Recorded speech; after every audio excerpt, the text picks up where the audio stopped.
ছিলেন দানিয়াল আলাইহিস সালাম। উনি বড় চালাক ছিলেন, চালাক। উনি উম্মত হইতে চান নাই। উনি বলছে, আল্লাহ আমি উম্মত হইতে চাই না, আমি শুধু এতটুকু চাই।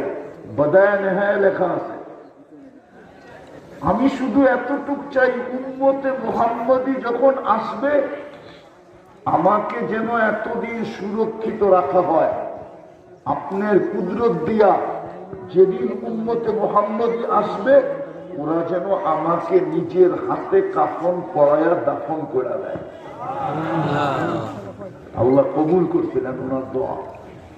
২৫০০ বৎসর পরে সাহাবায়ে কেরাম কাফন পরায়া দাফন করতেন। বুঝা গেল আমার দাবি সত্য। আল্লাহ আমাদেরকে সফলতা দিতে চান, নইলে কেন উম্মতে মুহাম্মদী বানায় এত বড় কপাল দিবেন, যেটা দুনিয়ার কারো মাইপা বলার ক্ষমতা নেই যে এই কপাল কত বড়। যদিও আমরা বলবো চাইরাঙ্গুইলা কপাল,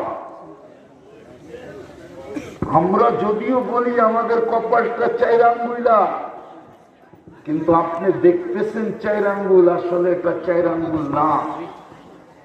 এটা এত বড় যেটা মাইপা কারো বলার ক্ষমতা নাই। এটা লম্বা কত, পাশ কত, আর কত প্রমাণ দিব আপনাদেরকে।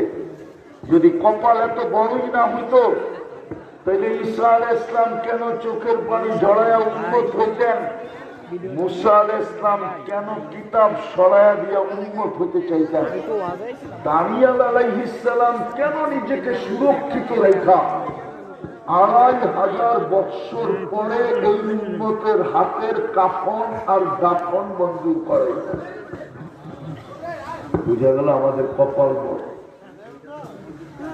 আল্লাহ আমাদেরকে সফলতা দিতে চান, কিন্তু সফলতা যদি পাইতে চাই, ওই সফলতা কি জিনিস আগে এটা বোঝাই। ওই সফলতা জিনিসটা কি, ওটার রূপরেখা কি?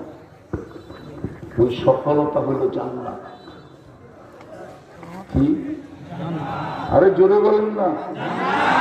চিনেন জান্নাত? চিনেন? যুবকরা চিনে জান্নাত? জান্নাত তো গুগলে নাই, কোথেকে চিনবে? ওরা তো চিনে গুগলে যেগুলো আছে। হ্যাঁ, গুগলে একটা জান্নাত আছে, যেটা ঢাকার থেকে সিলেট রোডে যাইতে ভৈরবে একটা হোটেল আছে, জান্নাত হোটেল। ওটা গুগলে আছে না, উনি আসতেছে দেখো।